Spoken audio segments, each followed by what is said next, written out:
Olá, caros alunos dos cursos de Relações Internacionais, Ciência Política e demais cursos e também demais participantes aqui do nosso Boletim de Conjuntura semanal. Eu sou o professor André Frota, então eu estou aqui com uma participação super ilustre, super, vamos dizer assim, ilustrada, para a gente conseguir comentar os temas que são pertinentes, especialmente o tema que nós estamos procurando comentar nessa semana, foi o reescalonamento, se é que a gente pode chamar assim, professor, dos conflitos na faixa de Gaza entre, então, israelenses e palestinos. Antes, propriamente, de dar início ao tema, antes de dar início às perguntas aqui ao professor, eu vou fazer uma breve apresentação do professor. O professor Marcos é professor aqui da casa, professor do Grupo Ninter, ele é graduado de Direito, mestre em Direito, doutorando também em Direito, é carioca, né, professor? Sim, Carioca, e teve uma experiência, enfim, especialmente com o Instituto de Geografia, Estudos Geográficos e Militares, no Rio de Janeiro, e trabalhou bastante tempo na pós-graduação, professor. de História Militar, sim. De História Militar. Uhum. Então, o professor aqui aceitou o convite, a gente agradece em grande medida,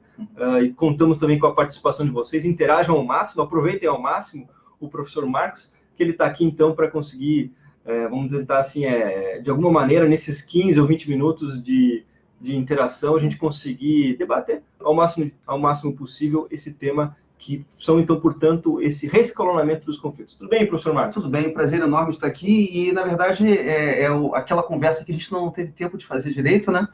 Porque, então, situando aí aqueles que estão nos vendo, eu, ano passado, tive a oportunidade de participar do Congresso Internacional de História Militar em Israel, um congresso que foi organizado pelas Forças Armadas israelenses, né, pelas Forças de Defesa de Israel, e tive uma visão fantástica.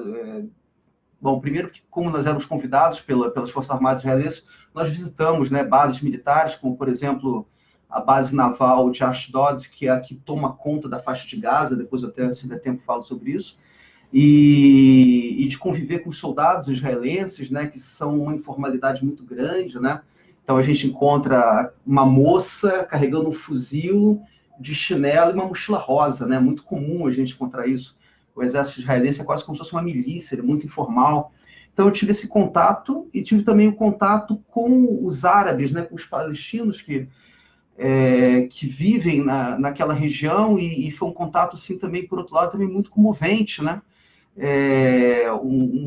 Pessoas assim que têm um olhar assim meio de povo ocupado, né? Então meu hotel ficava, na verdade, dentro de uma vila palestina, e eu gostava de caminhar ali com um colega tcheco que estava também no congresso, e eles olhavam a gente andando, né? Os dois assim meio claros, né? Um tipo físico assim diferente. Então eles ficavam muito curiosos de ver o que eram aqueles dois seres estranhos ali no meio da comunidade.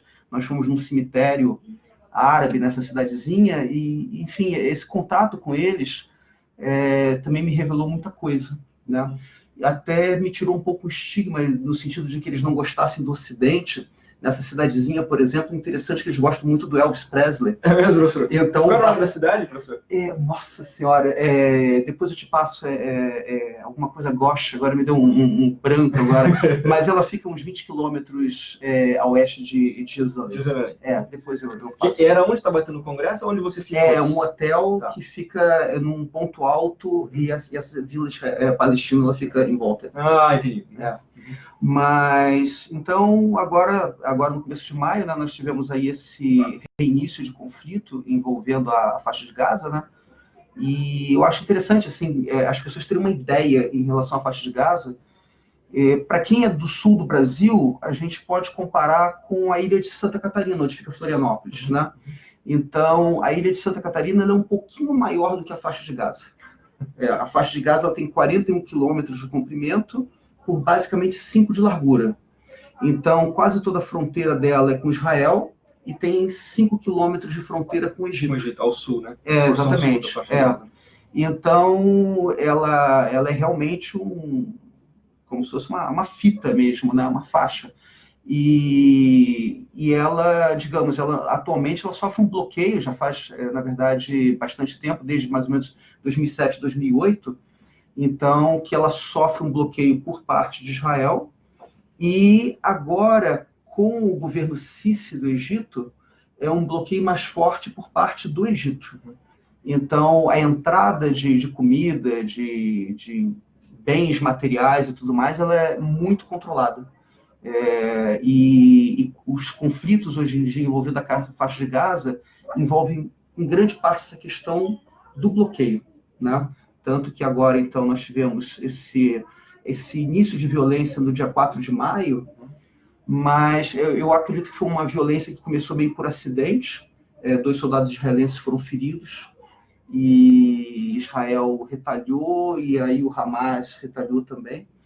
Mas esse é um dos pontos, né? A questão do... Mas vamos tentar trazer isso mais didático. Como é que você acha mais interessante da gente abordar isso para eles? Sim, professor. De fato, a introdução que o professor fez já foi bastante salutar, tanto do ponto de vista dessa história pessoal, com relação ao contato com, enfim, com a população, esse contato que é muito difícil de... Se nós não participamos diretamente desses conflitos, não participamos diretamente enfim, do cotidiano, seja, enfim, do lado árabe, ou seja, do lado israelense, é difícil também captar com esse grau de acuidade e essa experiência sensorial que o professor teve com relação ao próprio Congresso, enfim, com a participação direta, de um lado. Agora, do outro lado, a gente tem uma situação estrutural, né, professor, que é, então, essa, vamos dizer assim, a terceira ou quarta escalonamento dos conflitos depois de 2005. Depois de 2005. Então, se o professor pudesse tentar nos auxiliar a entender assim, quais são as raízes desse conflito. Ou dessa nova fase, né? Ou dessa nova fase. Enfim, a gente tem um conflito que ele é quase perene, né? A gente tem um volume de, enfim, um impacto humanitário muito grande. Inclusive, eu fiz um breve levantamento quando eu estava fazendo a pesquisa para esse boletim de conjuntura, que a gente costuma chamar esses encontros de boletins de conjuntura. Então, esse é um dos boletins de conjuntura sobre o Oriente Médio, especialmente pegando esses temas que são os temas que estão mais na agenda, assim, no topo da agenda no momento. Então, se a gente for observar, por exemplo, ali, no ano de 2014, quando houve essa última ou penúltima rodada de conflitos entre israelenses e palestinos na faixa de Gaza, foram em torno de 4.500 foguetes que foram lançados por parte do Hamas em direção ao território de Israel. Ou seja, 4.500 foguetes é um número muito expressivo dentro de um território, como o professor citou, que seria mais ou menos a extensão da ilha de Florianópolis, essa comparação que eu acho que é muito pertinente, e ele está incrustado dentro do próprio território de Israel. Então, é um foguete que vem, enfim, de Florianópolis e atinge a própria ilha. Então, a parte continental. Então, porque Israel é muito estreito, né? Então, Israel é comprido, tem aí uns 250 quilômetros de comprimento, enfim, mas a largura de Israel é em torno de 25, 50 quilômetros de largura. Então, atualmente, os foguetes do Hamas, eles têm alcance para pegar quase todo o território de Israel. Então, nessa última ataque de 2014, eles usaram alguns foguetes que têm 160 quilômetros de extensão. Então, não apenas eles cruzam Israel, mas eles chegam quase que ao extremo sul e quase que ao extremo norte. Né? A gente percebe assim que os foguetes do Hamas, eles têm uma baixa letalidade, porque eles são muito imprecisos. Então, se eles miram numa determinada cidade, dificilmente eles alcançam essa cidade, e quando eles atingem, eles geralmente causam danos materiais. Então, nesse último ataque agora, semana passada, né, nós tivemos apenas 3 ou 4 israelenses mortos, mas nós tivemos uma centena de feridos. Então, essa centena de feridos mostra justamente isso, quer dizer, o foguete tem que praticamente acertar a pessoa, ou então vai causar realmente ferimentos. Tem 3 feridos que estão em estado grave, né? Mas, então, eu acredito que a gente está numa nova fase, né? O que acontece? A faixa de Gaza ela foi ocupada por Israel em 67, então na guerra de 67. E depois Israel começou a criar colônias israelenses na faixa de Gaza. Então, se não me engano, chegaram aí a 4 ou 5 mil colonos israelenses dentro da faixa de Gaza. Só que, para Israel, era muito difícil manter a segurança dessas pessoas, porque elas ficavam no meio de uma população palestina muito densa. Então, atualmente, a faixa de Gaza tem 1,5 milhão de habitantes. Né? Então, é uma densidade muito grande.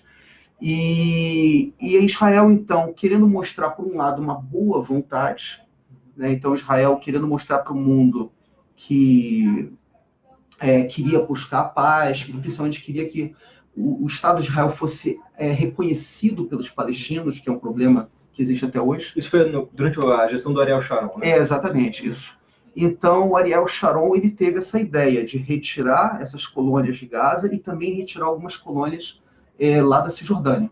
Né? Houve uma oposição muito grande do pessoal mais à direita, né, dos partidos mais à direita, dos movimentos mais conservadores, mas havia um aspecto estratégico muito importante para Israel, porque Israel consumia muitos recursos para garantir a segurança dessas pessoas.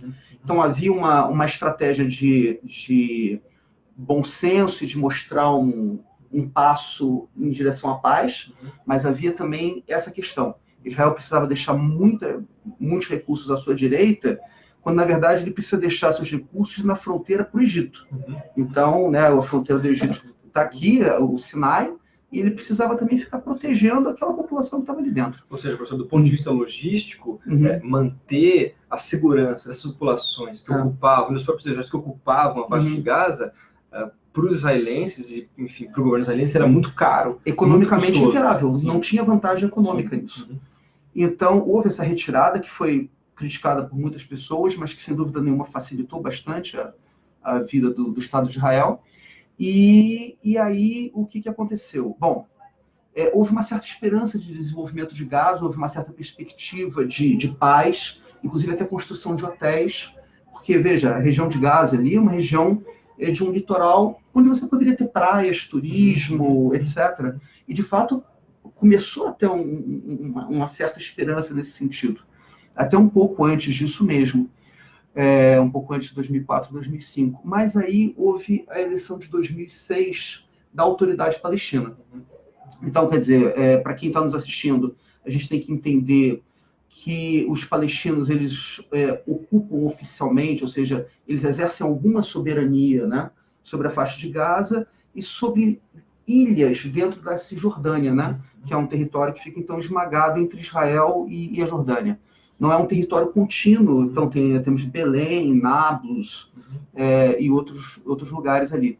E a Autoridade Palestina, então houve uma eleição, quer dizer, a Autoridade Palestina, ela tem, principalmente o presidente Abbas, tem um certo interesse de ser reconhecido como uma liderança democrática para a Europa, até porque a Autoridade Palestina depende muito de recursos financeiros, né? E também para se ter um Estado palestino, né, é preciso passar uma ideia realmente de uma ordem, oferecer certas garantias para a sociedade internacional de que dali vamos ter uma boa relação com Israel, embora existam milhões de pontos pendentes. Né? Então houve essa eleição em 2006, só que essa eleição houve uma surpresa, né, porque o Fatah, que é a facção assim mais tradicional, ligada a Yasser Arafat, etc. e tal, e que busca uma moderação. E que tem apoio, enfim, talvez seja o grupo político que mais tem apoio internacional, se comparado ao Hamas, né? Exatamente. E o Fatah, então, ele foi derrotado assim escandalosamente pelo Hamas. Não tanto na questão de votos, porque o Hamas teve 44 e o Fatah teve 41. Mas por alguma questão da forma como esses votos são computados, o Hamas ele teve maioria no parlamento. Então ele teve 75 cadeiras contra 43 do Hamas. E é claro, tem outros grupos ali, né? Mas o Hamas ele tinha força suficiente para formar um governo. E o Fatah não esperava por isso. Então, digamos assim, a postura do Fatah não foi uma postura democrática, foi uma postura no sentido de Ocidente, olha, aconteceu isso que não era esperado e eu acho que vocês mesmos não vão querer que eles governem isso daí, né? Então, o Fatah ele quis criar uma situação para que o Hamas, na verdade, já mostrasse, digamos, as suas garras e pudesse até haver uma nova eleição ou algo do gênero, né? Isso gerou um conflito entre os dois grupos palestinos principais e, na verdade, houve uma cisão. Houve um golpe, na verdade, dos dois lados. Então, o Fatah tentou limpar a influência do Hamas na Cisjordânia e o Hamas, por sua vez, limpou totalmente a influência do Fatah em Gaza. E a partir daí, na verdade, nós temos uma autoridade palestina reconhecida, que está lá na Cisjordânia, mas nós temos algo que a gente não pode ignorar, que boa parte da população tem legitimidade, é um grupo que tem legitimidade por parte dessa população que está em Gaza. Né? Então, cerca de 1,5 milhão, 1,8 milhão que estão em Gaza. E aí, então, o que aconteceu? Como Israel entende o Hamas como um grupo terrorista, e os Estados Unidos também reconhecem, enfim, não demorou muito para que... E também atentados que aconteceram, né? Embora o Hamas ele tenha... O Hamas não usa mais suicidas, né? Desde 2005, 2006, mas continuaram ocorrendo determinados conflitos que Israel, então, bloqueou realmente a livre circulação de mercadorias, e por uma razão que, de certa forma, se justifica. Realmente, dentro dessas mercadorias que iam para Gaza, ia muito armamento. Né? Então, aí entra uma questão assim que não vai dar tempo da gente abordar, mas que é uma situação muito interessante, que é a relação do Hamas com o Irã, e a própria relação do Irã com vários grupos. E que, de fato, professor, é um conceito que se debate muito em história militar, né? Que é o conceito de guerra proxy. E, de fato, essa relação entre estados e como é que esses estados financiam grupos diretamente, eles treinam esses grupos, eles armam esses grupos, e não tem como negar que existe uma influência internacional, seja do ponto de vista do apoio que o Fatah tem, enfim, de estados que não são estados que estão presentes dentro da Cisjordânia, assim como também o Hamas tem de grupos que são, ou estados que são opositores. Então, o sistema é montado em torno desse jogo. E aí, às vezes, a gente não entende determinadas coisas que acontecem em Gaza em função justamente desses apoios, porque, ora, o Hamas está recebendo mais apoio do Irã, ora, ele está recebendo apoios substanciais da Arábia Saudita, ora, o Hamas se afasta do Irã, porque, por exemplo, na questão da guerra civil da Síria, o Irã apoia o Bashar al-Assad, e o Hamas, num determinado momento, se afastou dele. Né? Quando me ajude, a Irmandade Muçulmana chegou ao poder no Egito, o Hamas se aproximou da Irmandade Muçulmana e, de novo, se afastou do Irã. Então, muitos conflitos que existem entre a faixa de Gaza e Israel são também por conta desses grupos que estão financiando o Hamas e que dizem para ele que aquele é um bom momento para agir ou coisa do gênero. Né?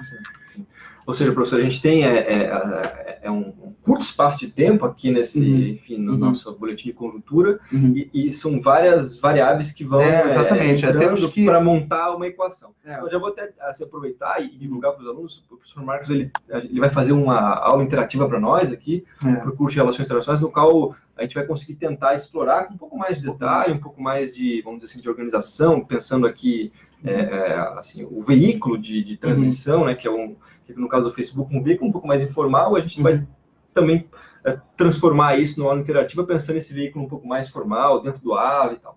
No entanto, aqui, até assim, pedir a participação de vocês, enviem suas perguntas, que esse é o momento, de fato, mais que pode ter o máximo de interatividade possível. Agora, professor, eu queria passar aqui para uma pergunta, antes de passar para a pergunta aqui do estudante que está aqui nos acompanhando. Então, a gente tem, o quadro é um pouco esse, histórico que o professor citou. E como é que o professor veria, assim, o que pode acontecer no futuro? Qual que é a visão que o professor tem de futuro para essa conjuntura? É bem difícil de prever, né? Eu não vejo, por exemplo, o Hamas deixando de controlar a faixa de Gaza, né?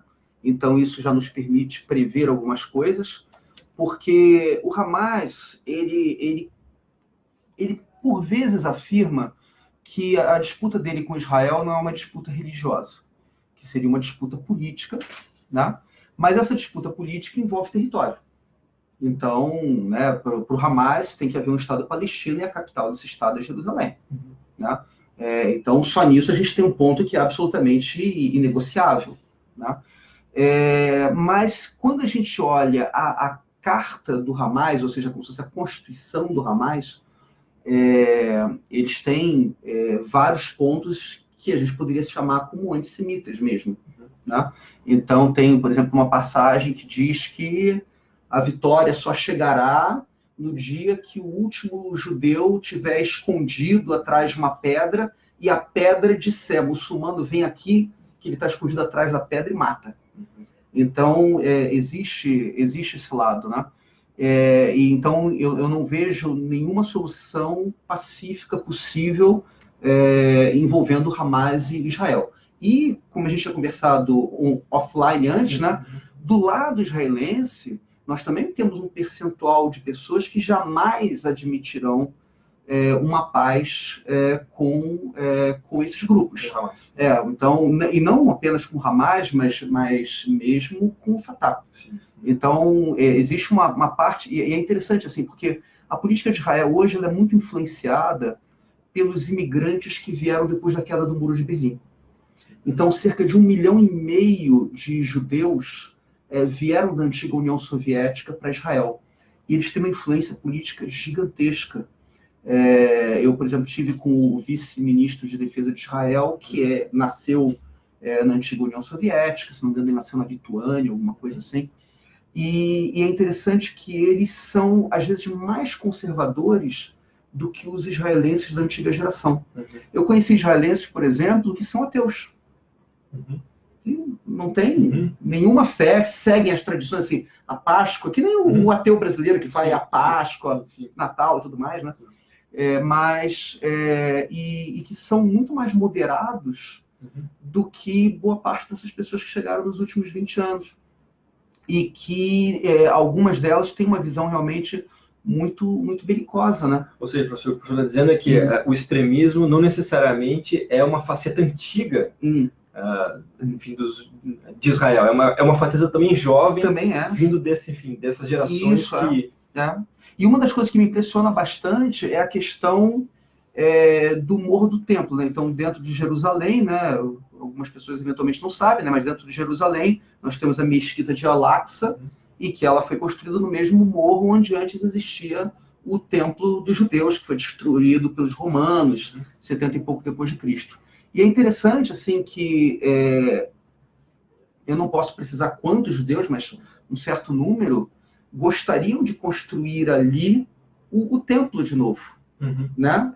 Porque, na verdade, existe uma série de coisas da tradição judaica que não podem ser feitas numa sinagoga, que só podem ser feitos no Templo de Jerusalém.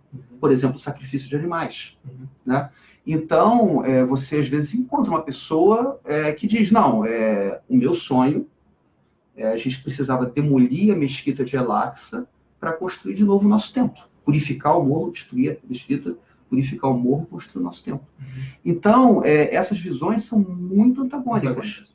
E aí a gente imagina assim que, mesmo que 98% da população israelense e palestina queiram a paz, mesmo que a gente conseguisse chegar a esse percentual, esses 2% seriam capazes de fazer atos terroristas para reacender essa chama.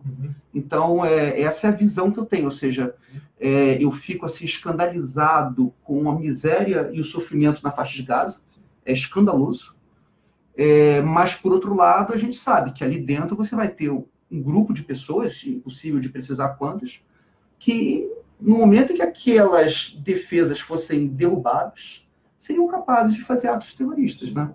Então, o Hamas, sempre que começa esses conflitos, ele sempre pede, nós queremos que as fronteiras sejam reabertas. Esse é sempre um dos pedidos deles, os pedidos mais imediatos. É complicado. Ou seja, professor, é uma situação super delicada do ponto de vista, especialmente do ponto de vista securitário, né? Vou passar aqui, professor, aqui tem um aluno, Mauro, ele está fazendo a seguinte pergunta. Acho que a pergunta ele vai mais na direção da relação do Brasil com Israel. Então, o Mauro faz a seguinte pergunta. O professor poderia comentar a respeito da relação com o Brasil e a retirada da embaixada? Acho que ele está querendo dizer a transição da embaixada de Tel Aviv para Jerusalém, que é uma intenção que o presidente eleito Bolsonaro manifestou de transitar essa embaixada. Não aconteceu na prática, mas é uma intenção que o presidente eleito se manifestou. Então, ele está dizendo aqui está perguntando essa questão. Isso, assim, eu acho que, nesse ponto, eu sou assim, muito prático, né? Então, a gente tem que ver vantagens e desvantagens. Então, assim, vantagem nos levaria a um estreitamento de relações com Israel. Qual é a vantagem do estreitamento com Israel? Questões tecnológicas, eventualmente, né? O Israel é um país, como é um país pequeno, ele investiu muito em tecnologia, né?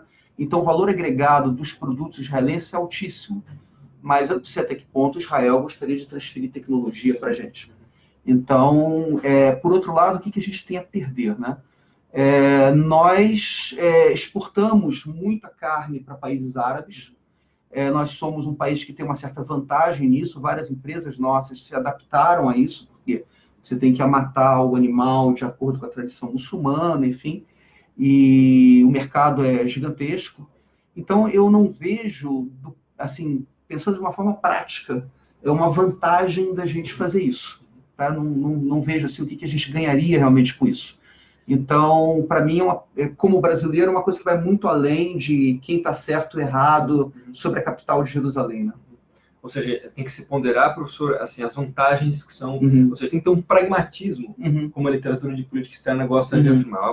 O pragmatismo na relação bilateral. É isso. Seria a relação Brasil-Israel. Ou seja, o que ele teria a perder do ponto de vista dessa transição em relação aos ganhos que ele já tem, que já são até, enfim, não vou dizer históricos, mas já são... Mercados consolidados. São mercados consolidados, em que o Brasil exporta e setores do mercado brasileiro, da economia brasileira, dependem, diretamente, são muitos empregos que dependem dessas trocas constantes. Então, acho que um pouco a resposta vai nessa direção. A gente tem mais uma perguntinha aqui, professor, do Felipe Augusto. Sob a perspectiva da guerra ao terror, quais seriam os reais interesses dos Estados Unidos frente à região, segundo a conjuntura atual? Então, acho que a pergunta do Felipe vai mais no papel norte-americano em relação a esse conflito atual e se tem alguma possibilidade de contenção, talvez, do terrorismo ou algum tipo de serviço. E qual é o interesse norte-americano no conflito na faixa de Gaza? Acho que é um pouco essa pergunta que a gente Isso é interessante. As pessoas têm uma ideia, às vezes, de que os Estados Unidos são um permanente aliado de Israel. Isso não é muito verdade. Se a gente for ver a origem do Estado de Israel, e nos anos seguintes, várias vezes os americanos fizeram embargos de armas em relação a Israel, ou deixaram de vender determinados armamentos a Israel, para justamente não ter um atrito muito grande com os árabes. Né? É até interessante que na Guerra de Independência de Israel, Israel recebeu muita arma da Tchecoslováquia, que era um país comunista. Né? E a gente vê, por exemplo, na época do governo Obama, por exemplo, como esfriou a relação entre Israel e Estados Unidos. Né? Então, Israel, ele costuma ser um aliado dos Estados Unidos, mas é um aliado que os Estados Unidos não pode usar de uma forma muito visível. Porque, por exemplo, se a gente lembrar da primeira guerra do Iraque, em que o Saddam Hussein, usando os mísseis Scud, estava bombardeando Israel, os Estados Unidos tiveram que dizer para Israel, por favor, não revida. Porque se você revidar, eu vou ter um problema gigantesco. Eu estou com os meus soldados na Arábia Saudita para invadir o Iraque. A Arábia Saudita não gosta de Israel. Né? Se der algum sinal de que Israel é meu aliado militar na invasão do Iraque, eu vou ter problemas seríssimos. Então, o que fez os Estados Unidos? Mandou para Israel aqueles mísseis, antimísseis, para derrubar os escudos. Né? Então, assim, é muito difícil para os Estados Unidos ter o exército israelense lado a lado com ele no conflito. Por outro lado, os Estados Unidos usam muito Israel na questão de informação, espionagem e inteligência e aquele terrorismozinho que Israel faz, como foi em relação às centrífugas para tornar mais puro o urânio do Irã.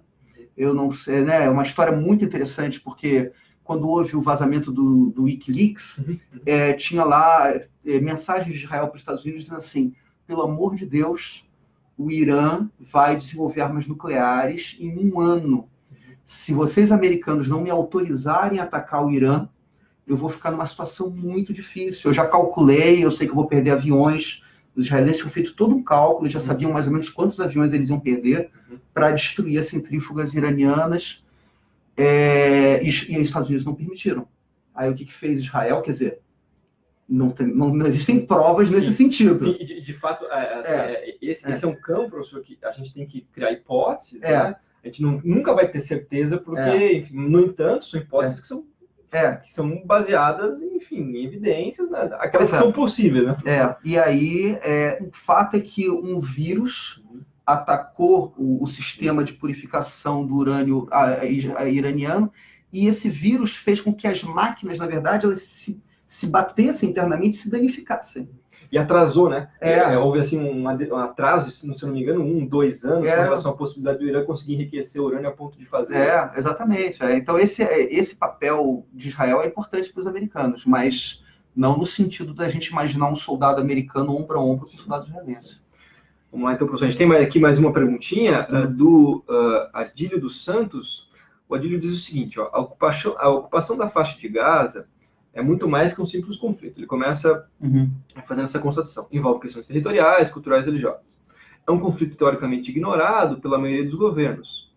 Assim como tivemos por longos anos a Guerra Fria entre Estados Unidos e União Soviética. A situação entre as duas Coreias pode futuramente gerar um conflito como que se vê na faixa de Gaza. Então, o Adílio ele está fazendo uma transição aqui, uma transição, uma analogia, claro, entre o que está acontecendo em Gaza e Israel com relação ao que acontece entre Coreia do Norte e Coreia do Sul. Eu acredito que em relação à Coreia do Norte também é uma situação difícil de desarmar, né? Sim. Então, se a gente imagina que a cidade de Seul ela está no alcance, nesse momento, né, de centenas de canhões e mísseis, ou seja, se houvesse uma guerra entre Coreia do Norte e Coreia do Sul, metade de Seul poderia ser bombardeado assim, nas primeiras 2 horas. Né? Então, é realmente um outro conflito latente. Mas eu acho que talvez seja mais simples de resolver, né? Porque, na verdade, é o mesmo povo, digamos assim. Então, embora a gente tenha visto como a reunificação da Alemanha até hoje ainda não foi totalmente feita, né? Quando a gente compara uma série de questões sociais envolvendo a Alemanha Ocidental e a Alemanha Oriental, né? Mas a Coreia, por ser o mesmo povo, a gente ainda vê um futuro assim, né? De repente caindo o regime comunista, de como caiu a Europa Oriental, né? Eu acho que a questão palestina e israelense, acho que ela é mais complexa. Acho que eu concordo totalmente com o professor. De fato, que a gente observa o caso das Coreias, existe essa similaridade do ponto de vista territorial, enfim, da fragilidade que é, ou da proximidade que é, enfim, do ponto de vista militar, uma ofensiva um em relação ao outro. Agora, do ponto de vista da distância cultural, da distância do ponto de vista de crenças, enfim, a história mesmo da população de Israel e a história dos palestinos é muito maior do que do ponto de vista da proximidade geográfica, como é o caso da Coreia, que é o argumento que o professor citou. Então, professor, eu queria agradecer enormemente a participação. Enfim, a gente teve, de fato, o espaço aqui da live, ele é um espaço que a gente não tem um tempo muito grande, mas é um tempo, assim, é uma oportunidade muito rica que a gente tem de contar com a participação do professor e também de interagir com os alunos. Muito obrigado, professor, pela participação. Isso, como a gente não conseguiu tomar o nosso cafezinho até hoje, né? Então a gente está fazendo aqui uma boletim de conjuntura e agradecer a participação dos alunos também. Muito obrigado, pessoal, e até a próxima. Obrigado, muito obrigado.